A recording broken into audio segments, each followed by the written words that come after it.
Jeune homme, tu es là certainement pour les bonnes causes. On fera les bonnes causes. Première chose à savoir. Les limites sont très importantes. Il faut toujours établir les limites. Peu importe la relation que vous avez avec les gens, amis, collègues de classe, collègues de boulot, même votre chef au boulot. Il faut avoir des limites. En anglais, ça s'appelle boundaries. C'est-à-dire, on peut discuter sur ces sujets, mais concernant ma femme, on n'en parle pas. Okay? On peut parler de n'importe quoi. Il y a des gens, hein, très généralement, vous parlez très bien, mais à un moment donné, commencez à te poser des questions privées, des questions personnelles, genre, et votre femme, comment vous faites avec vous? Faut pas autoriser ce genre d'histoire. Et pour pouvoir effectivement placer des barricades, c'est-à-dire des limites, il faut pas être railleur. Vous comprenez? Il faut pas commencer à rire n'importe comment devant les gens. La première façon ou la première chose qu'on fait quand on veut manquer du respect à quelqu'un, on commence d'abord à rire avec la personne. La familiarité. On veut d'abord créer une certaine familiarité avec toi. On commence d'abord à te tutoyer. Ah, tu vois, il faut d'abord éviter les tutoiements, là. Avec une personne qui n'est pas vraiment votre pote, gardez le vouvoiement. Si une personne vient te dire, est-ce qu'on peut se tutoyer? Tu peux dire non, je préfère qu'on se vouvoie pour l'instant. Ça peut se dire, hein, parce que la plupart des gens te forcent à se tutoyer. On peut se tutoyer, il n'y a pas de non, je préférerais qu'on se vouvoie pour l'instant. En souriant. Le vouvoiement empêche des imbécilités. Il faut vous dire les choses crues pour que vous compreniez.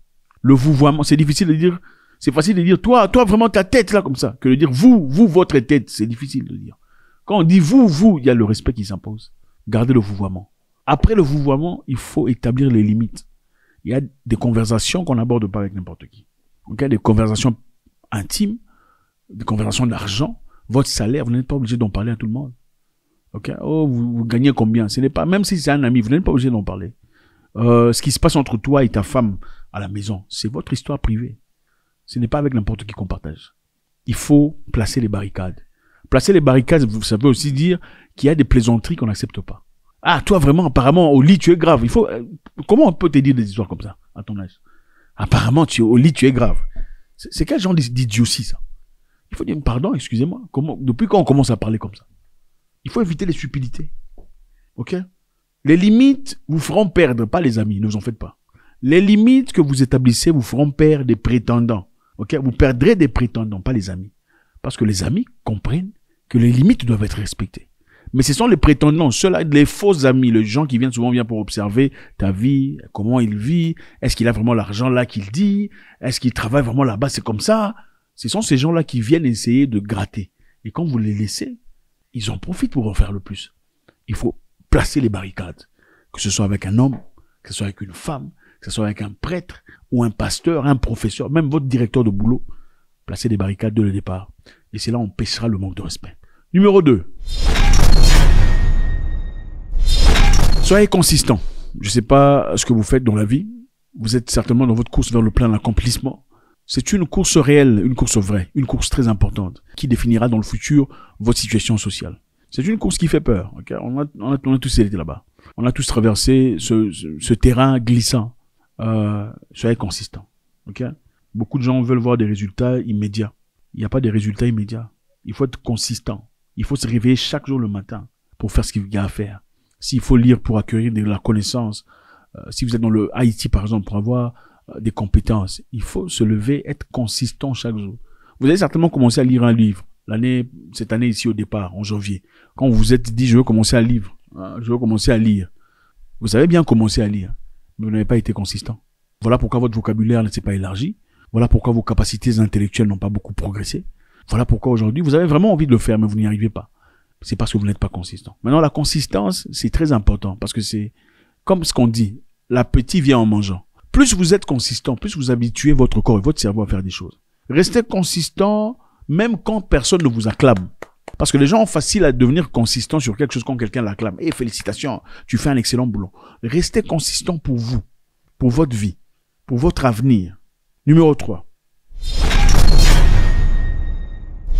Beaucoup de gens veulent la belle vie. Okay? La belle vie pour beaucoup, c'est avoir de l'argent, faire des voyages, tout ça.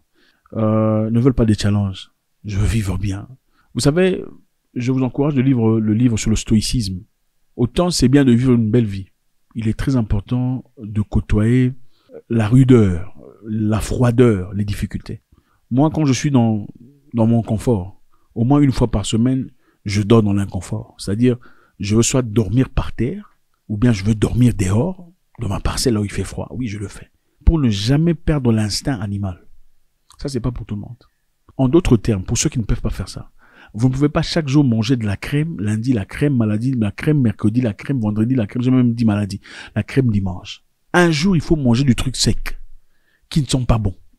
Il faut garder le stoïcisme. Il faut être fort. Vous savez, quelqu'un d'intelligent disait, les moments durs créent des hommes forts. Les hommes forts créent des moments bien. Les moments bien créent des hommes faibles. Et les hommes faibles créent des moments durs. Je répète, les moments durs de la vie créent des hommes forts. Ça forge des hommes forts. Les hommes forts bossent dur et créent des moments faciles pour leur famille. C'est-à-dire, il y a l'argent, il y a tout ça. Et les moments faciles créent des hommes faibles. C'est souvent les enfants des gens riches qui sont des faibles. Parce qu'ils n'ont pas compris comment papa a travaillé dur. Et ces hommes faibles créent des moments durs. Parce qu'ils gaspillent tout l'argent et détruisent tout ce qui a été créé par les hommes forts. Ils créent des moments durs. Donc, il est important de garder cette touche des moments durs de la vie. Même avec la femme que vous côtoyez dans la vie. Je ne pense pas que ce soit très intelligent de choisir une femme qui n'a vécu que de moments bien de la vie. Je ne pense pas, je ne vous demande pas d'aller chercher une sorcière là qui toute sa vie a souffert. Vous essayez d'en tirer en sortir les plumes cassées. Je ne pense pas qu'il est essentiel ou bénéfique de choisir une femme qui pour elle la vie c'est seulement le moment bien. Parce qu'au moment dur, quand ça arrivera, évidemment ça viendra, vous découvrirez son vrai visage. Et je ne pense pas que ça sera un bon look. Donc habituez-vous aux difficultés de la vie. Quelquefois, il y a de l'argent, mais vous achetez un petit truc à manger. Ce n'est pas grave. Ce n'est pas grave. Quelquefois, il y a de l'argent, mais vous achetez un petit truc à manger. Quelquefois, il y a de la nourriture dans le frigo, mais vous prenez un petit truc là, vous faites ça, vous mangez. Cela construit votre caractère. Vous comprenez que tout n'est pas permanent. Les choses viennent et partent. Ce sont les chapitres de la vie. La douleur peut venir et partir. Numéro 4. Si tu refuses d'être corrigé, tu ne seras qu'en train de te faire mal à toi-même. Il est essentiel d'écouter les critiques. Tu refuses d'être corrigé, tu ne te feras que mal à toi-même. C'est ça la vérité. Bon, il y a plusieurs sortes de critiques. Il y a des critiques productives et des critiques improductives. Les critiques improductives, généralement, viennent des étrangers, des gens que enfin, des gens là que vous trouvez sur Internet qui ont des trucs négatifs à dire. Mais les critiques constructives viennent avec amour, généralement. Vous voyez que celui-ci est en train de me dire la vérité, ou il est en train de me dire des choses qui ne sont pas nécessairement bien, mais c'est la vérité. Garde-vous de croire que toute personne qui vous critique est nécessairement ou essentiellement jaloux de vous, méchant ou tout ça, en train de vous convoiter. Ce n'est pas vrai. Une personne qui pense que tout critique, c'est de la jalousie, c'est de la méchanceté, c'est de la convoitise, n'est pas très intelligent. Et même si on vous critique et que c'est vrai, on dit, ah non, tu sais, il faut utiliser le truc là pour les aisselles parce que tu ne sens pas bon. C'est bien, on t'a critiqué. Mais tu as fait attention, tu as écouté. Tu as gagné de la connaissance. Finalement, tu vas apprendre à te laver bien, mettre tout ce qu'il faut mettre là, pour être frais. Même s'ils te critiquaient pour de mal. Quand tu n'auras plus les odeurs des aisselles, ou les odeurs de la bouche, ils vont te critiquer par quoi? Mais si tu n'avais jamais écouté ces critiques, tu ne sauras jamais. Ils auront toujours de quoi dire des choses sur toi. Laissez les gens parler. Regardez, il faut jamais muer les gens. Il faut laisser les gens parler. C'est très important. Laissez les gens vous critiquer. Parce qu'en vous critiquant, quelquefois, ils disent la vérité. Une vérité qui peut être rectifiée et redirigée. Laissez les gens critiquer votre travail. Oh, vous êtes photographe, mais vos photos ne sont pas bien. Ici, ce n'est pas grave. Il faut pas toujours être sur la défensive. Écoutez. Oh, tu t'habilles, tout ça, tu t'habilles pas bien. Ce n'est pas grave. Écoutez d'abord. Peut-être qu'ils ont raison quelque part. Il faut pas combattre tout directement. Oh, tu ne diriges pas l'organisation bien. Il faut écouter quelles sont les raisons pour lesquelles ils disent ça. Même si ça peut venir d'un point négatif. C'est-à-dire, ils peuvent vraiment vouloir te critiquer pour te détruire. Mais en voulant te détruire, ils seront en train de te dire la vérité. Quand quelqu'un te dit que tu pues, il croit qu'il t'insulte, mais en réalité, il te dit la vérité, il est en train de te sauver. Quelqu'un d'intelligent, un philosophe a dit, quand ton ennemi est en train de faire des erreurs, il faut pas le déranger.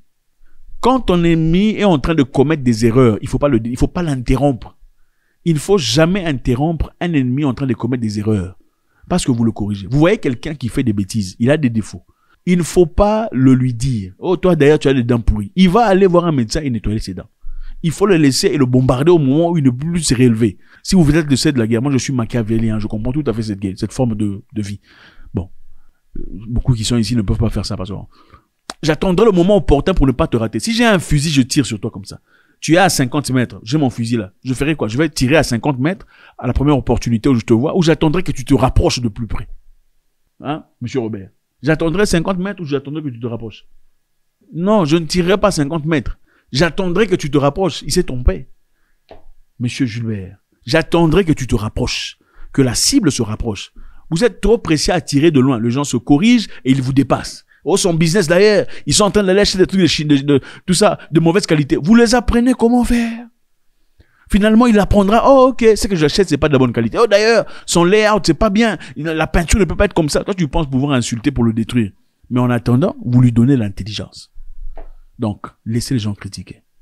Mais pour ça, il faut construire, il faut avoir sa cuirasse de résistance. Ok? Ne pas être touché par des critiques puériles et injustes. Les gens sont là toujours là pour dire des choses. En fait, il y a des gens qui vous connaissent mieux que vous, ils ont des méthodes mieux que pour vous, ils savent comment vous devriez vous parler, comment vous devriez vous comporter, ce que vous faites demain. Il y a des gens qui connaissent, ils sont experts en vous, mais ils sont pas experts en eux-mêmes. Ils sont experts en comment te corriger. Laissez-les parler.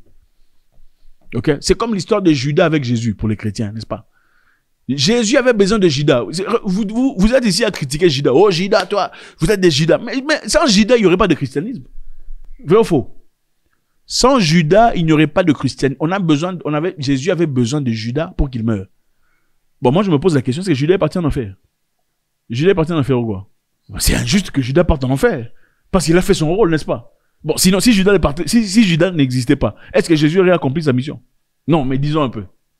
Moi, je suis sûr qu'on a délibéré Judas. Parce qu'il a joué son rôle. Sinon, c'est-à-dire que Judas était destiné à aller en enfer. Si Judas était destiné à aller en enfer, c'est-à-dire que Dieu n'est pas juste. Il n'a pas aimé Judas alors. Hein, n'est-ce pas? Bon, si Judas n'obéissait pas, il n'aurait pas accompli sa mission. Monsieur est perdu. Voilà, ça c'est la philosophie. Judas, il fallait que Judas trahisse Jésus. Vous voulez quoi? Non, il ne fallait pas que Judas trahisse Jésus. Si Judas ne trahissait pas Jésus, vous ne serez pas en train de prier. Il n'aurait pas accompli sa mission. Donc Judas mérite sa place. Laissez les Judas de votre vie faire leur travail. Il ne faut pas critiquer. Oui, laissez les Judas de votre vie faire leur travail. Ils sont en train d'accomplir leur travail en vous critiquant, en parlant de vous. D'ailleurs, il est comme ça, c'est un manipulateur. Laissez les Judas, ils sont là pour faire... Laissez-les vivre. Il ne faut pas tuer Judas trop tôt, sinon tu risques de rater ta mission. Bon, ça, ce sont des choses... Les pasteurs vont commencer à approcher ça bientôt. Vous pouvez le faire. Tous les hommes sont addicts. Tous les hommes ont une addiction, au moins. Mais pour la plupart, la majorité, leur addiction est plus dans la drogue, l'alcool, la sexualité et beaucoup de choses périles. Tous les hommes sont des addicts, mais pour la plupart, leur addiction c'est l'alcool, la drogue, la musique, bouger les fesses, bouger les fesses. Vous ne réfléchissez plus seulement les fesses, il faut bouger. Le cerveau est parti dans les fesses. C'est ça. Les hommes forts, leur addiction c'est dans la construction, c'est dans la lecture, c'est dans la musculation intellectuelle. La lecture est très importante, des amis. Oh, j'ai eu mon diplôme d'université. Vous êtes un bourrique avec votre papier que vous avez eu là, vous avez triché toute votre vie. C'est ça. La plupart, c'est comme ça. Vous avez triché avec un gars intelligent qui a copié pour vous, vous êtes diplômé. Diplômé en quoi? Incapable de formuler une idée logique et intelligente qui pousse à la construction. Vous êtes inutile à la société. Cherchez une addiction positive. Pour devenir un champion de sport, il faut être addict à ce sport. Si vous n'êtes pas addict, vous serez peut-être quelque part là. Vous gagnerez quelques combats, quelques batailles, mais vous ne serez pas l'ultime. Ça sera impossible. Il faut aimer ce que vous faites mieux que tout le monde. Peu importe dans le secteur dans lequel vous êtes. Vous êtes musicien, il faut être addict de votre musique pour devenir un Davido ou l'autre là. African King. Comment il s'appelle? Nigerian King. Comment il s'appelle encore? Burna Boy. Il faut être un addict pour être le meilleur designer de votre entreprise. Il faut être un addict pour être la meilleure chanteuse, la meilleure, je sais pas qui, la meilleure coiffeuse, meilleur esthéticien. Mais il faut être un addict. Il faut noyer dans la connaissance. Il faut faire des recherches de ceux qui sont venus avant vous. Ceux qui ont fait des compétences, qui ont brillé dans votre domaine. Il faut être addict. Il faut être addict à la construction, à l'innovation, à la connaissance. Sans addiction, on ne va nulle part. L'addiction n'est pas toujours négative. Et d'ailleurs, pour être un excellent amoureux ou un excellent mari, il faut être addict à son mariage. Pas addict à son partenaire, mais addict à son mariage. Quand on est addict à son mariage, on sait comment pardonner. Quand on est addict à son partenaire, on voit des défauts partout, parce qu'on veut qu'elle soit parfaite. Il faut faire très attention. C'est toujours avec beaucoup de plaisir. Monsieur Mwekassa, pas votre frère. God bless.